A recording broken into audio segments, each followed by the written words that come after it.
Okay, so welcome, my dear 10-1 learners, for our week 4 lesson in the third quarter in math.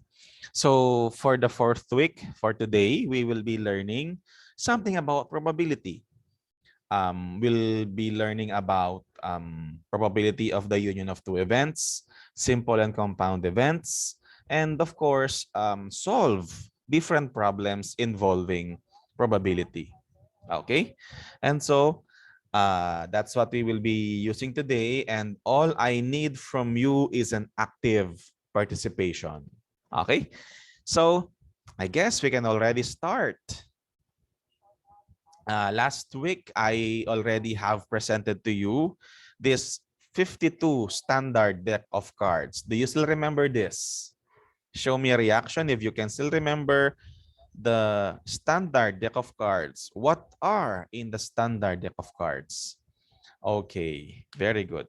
So let me just take this. Okay, let's have an exercise about probability. Actually, this was already presented to you a while ago during our waiting time. And now let's just have the following. We will already move on with the probability of an event. When we say probability of an event, that is the ratio of the number of possible outcomes in an event and the total number of outcomes in the sample space. Let's have this as an example. So when we say probability, we always use this symbol P. P, for example, P of red cards.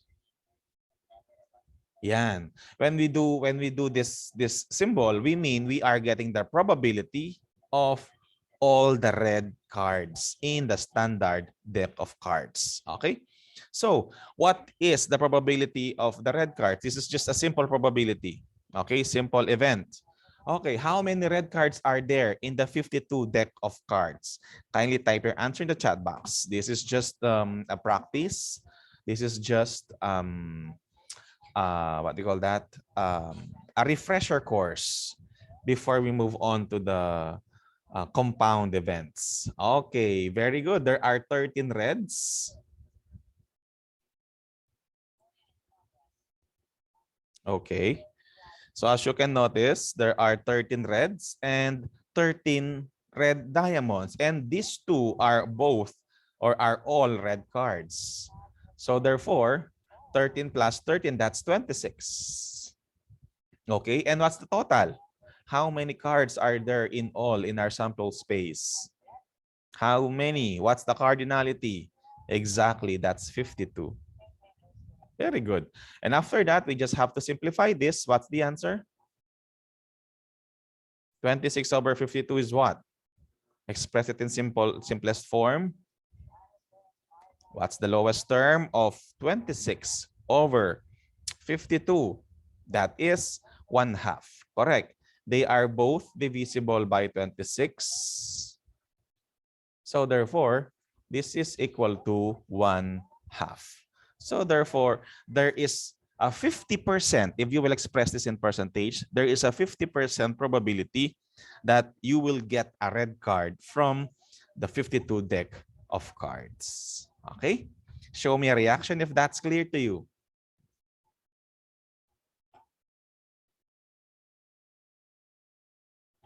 Okay.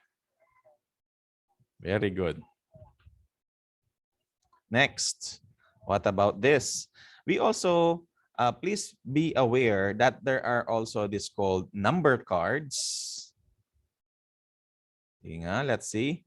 We have our ace cards. We also have our numbered cards.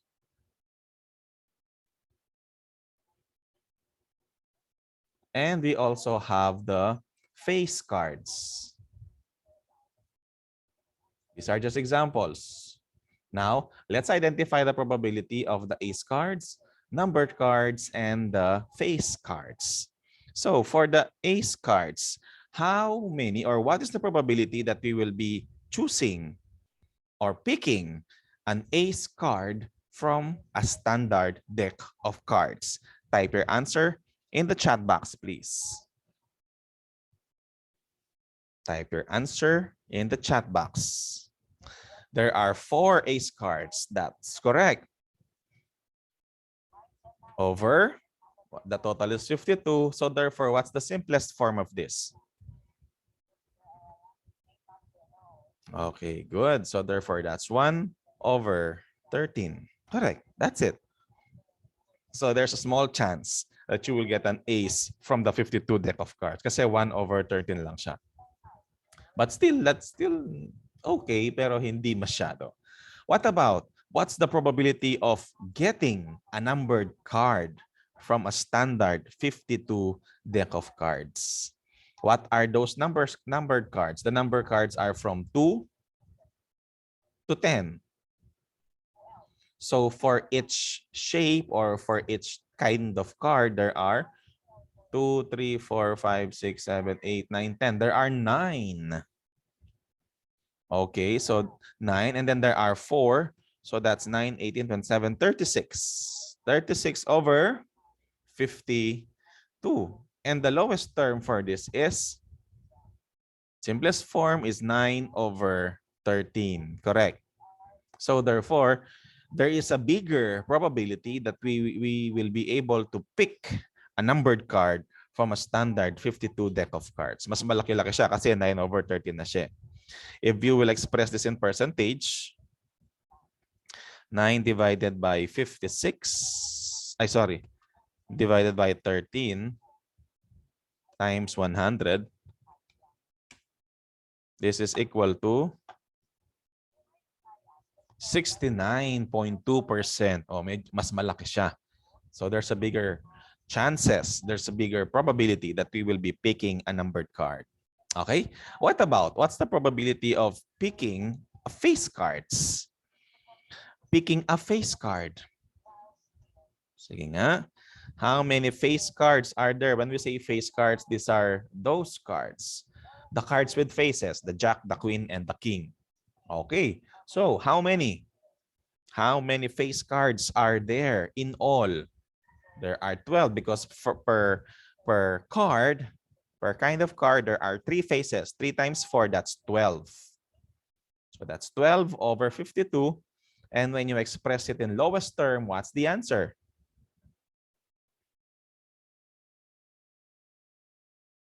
What's the answer? That is 3 over 13. Very good. 3 over 13. So, medyo maliit yung probability kasi 3 over 13 lang siya.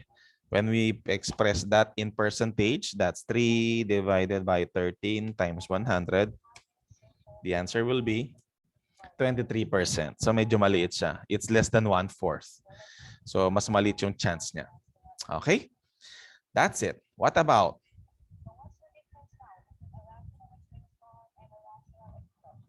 What if we have this? What is the probability of getting an 8 spade? What's the probability of getting an 8 spade? Spade is this kind of card. This one. This is the shape of the spade. Parang pamaypay. Game. So what's the probability? Type it in the chat box, please. What's the probability that we will be picking an 8 spade in a standard 52 deck of cards? Standard deck of cards. Okay, what about the rest? Let's wait for the answers of the rest.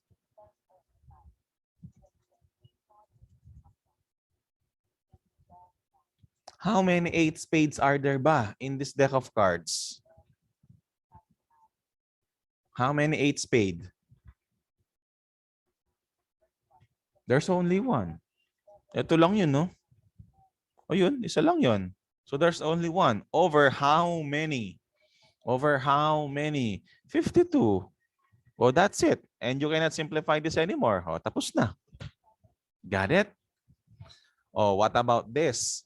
What's the probability of getting um, an even numbered diamond? Ayan. Oh, even numbered diamond. What are those even numbered diamonds? Sige nga, where are those? So therefore, you have to focus on the diamonds. These are the diamond cards. How many are even numbered? How many are even numbered? Okay, they are 2, 4, 6, 8, and 10. Tama? So there are only 5. Over, what's the total? 52. That's it. Can you simplify that further? Can you still simplify that further? Not anymore. So therefore, that's already the final answer. So that is the probability of an event. Show me a reaction if you understood that process. Let me see. Show me a reaction, please. Very good. Okay. So that's probability. Ganun lang siya. So when we say probability, in your own words, what do we mean by probability? Don't think of the mathematical definition that's presented in your SLM here. In your own understanding, based on what was presented, what do we mean or when we say probability? Sige nga. I even explained it by computing for the percentage. Ayan. Let me now call one from your classmates. Or by the way, is there someone here who would like to answer? When we say probability, what do we mean? Raise of hand, please. Let me see. Okay, shall we hear from Chester? Chester, when we say probability, what do we mean? In your own words. Chances po. Chances. Chances of what? Chances or possible outcome. Okay, chances or the possible outcomes. Thank you, Chester. What about Chloe? When we say probability, what do we mean in your own understanding? Possible results. Okay, it is the possible outcome or the possible results. Okay, and that's correct. So this is also one way to measure the chances na sinasabi nga ng classmates natin. The possibility. How possible? Look around, look outside. The sun is shining so brightly. If you will try to make a probability, is there a bigger chance or a bigger probability that it will rain at this very moment? Look outside. Look at the weather outside. The sun is shining so high. Is there a big probability that it will rain this morning? Yes or no? Show me a reaction, please. Of course not. Kasi umaaraw ng napakaganda ng araw. So that's also what we mean by probability. So sabi nga ng classmates natin, there's a small probability. It's possible naman na umulan kahit na umaaraw. Pero with the kind of weather we have now, it's a very small probability. So similarly, when we deal with the different problems that we will be dealing for this lesson, that's what we are measuring. We are measuring the number or the percentage of possibility that an event will happen. Okay? Yun yung tinitingnan natin. Similarly, when for gamblers, ayan, dito, usong-uso. Gamblers. Yung mga tumatalpak, those people who play online sabong, which is very popular now. This is very popular. It's only a 50-50% chance. So, is there 100% chance that you will win when you bet in an online sabong? Is there 100% chance? Yes or no? Of course not.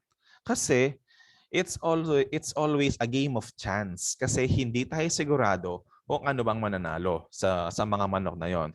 Although for the online sabong, it's a 50-50% chance, still, it is still a chance.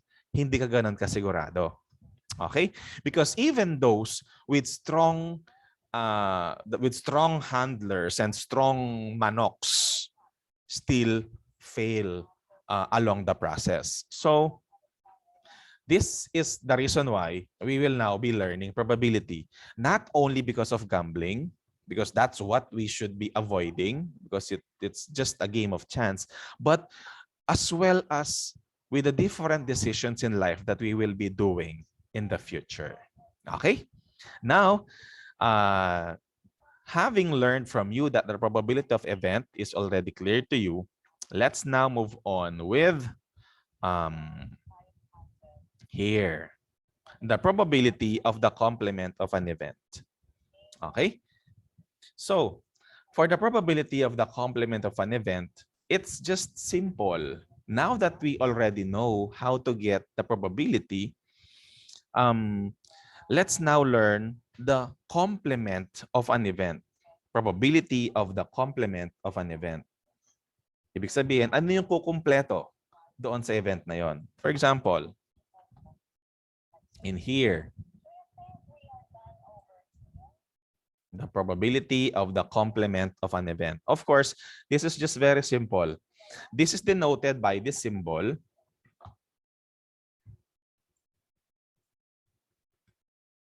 Yan.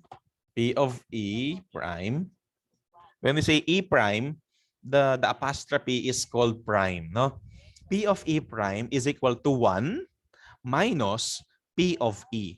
In short, we will be getting the probability of the event. And then since we are actually focusing on the complement, yung kabaligtaran niya, yung kakompleto niya, then we have to subtract it from 1. Because if you just noticed a while ago, when we were computing the probability of getting an ace card, of a face card, of numbered cards, I always compute the percentage at the end. I hope you noticed that. Okay? So if that's the case, kapag kinuha mo yung percentage nito, the complement means the other way around. Ano ba yung kukumpleto doon sa event na yon? How is that? Let's take this as an example. A while ago, I asked you to look outside. Ayan. Uy, medyo kumulimlim ng kaunti as compared a while ago. I'm looking outside, medyo kumulimlim ng konti. Okay. So, assuming that I would like to make my own forecast. Sir Orland forecasted word problems. I'll just use text. Sir Orland forecasted that there is a 20% chance of raining this morning. Yan. What is the probability that it will not rain this morning? Oh, actually, this is just very easy and very simple. Yan. So, Sir Orland forecasted that there is a 20% chance of raining this morning. What's the probability of raining today? Based on the problem or based on the situation. Sir Orland forecasted that there is a 20% chance of raining this morning. What's the possibility of raining this morning based on my forecast? It's 20%. So therefore, that is the actual percentage or probability of the event. That's 20%. Now, what is the probability that it will not rain this morning? Kung 20% ang uulan, ano yung probability ng hindi uulan?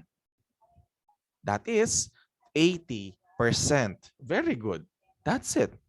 So, if we are talking about this, The complement, that's actually the complement. The meaning of complement, yung kakumpleto niya, yung kabaliktaran niya. Okay? So, we have to do 1 minus P of E. And P of E is this. This is actually this, the 20% chance of raining, because that's our event. Now, since if we don't want to change it to decimal part, better kung 20% yung ginagamit, kung percentage yung ginagamit natin, this can also be used. The probability of E prime is equal to 100% minus the probability of E in terms of percent ito. Okay, this is another format. So therefore, if we will just be using the percentage without converting to decimals, this will become 100% minus 20%. So therefore, the complement of the probability of an event is equal to 100 minus 20. Your classmates got it correctly. That's 80%. Can you follow? And for probability naman, since a while ago, we are converting it to decimal point. So therefore, 1 actually is the 100% of the decimals. Okay, I hope you got it. 1 here represents the 100% of the percentage. Okay, 1 here represents the total of all the fractions in an event. And yung 100%, that is the assurance. The sure na sure yun. Buong buo, one whole. Okay? So therefore, the decimal of 20% is 0.2. And you're very familiar with that. That's very easy. So 1 minus 0.2, the answer is 0.8. And when you multiply 0.8 by 100, you will get 80%. Show me a reaction if the complement of an event is clear to you. Let me see. Show me a reaction if the complement of an event is clear to you. Very good. So easy. Good. Okay. And so, what about this? Okay.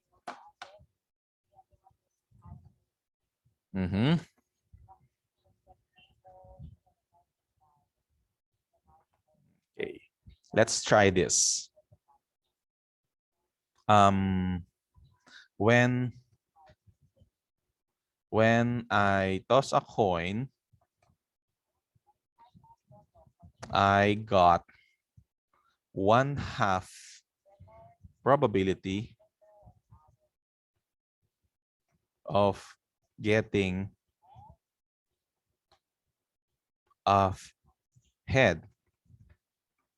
What is the probability that I will get a tail?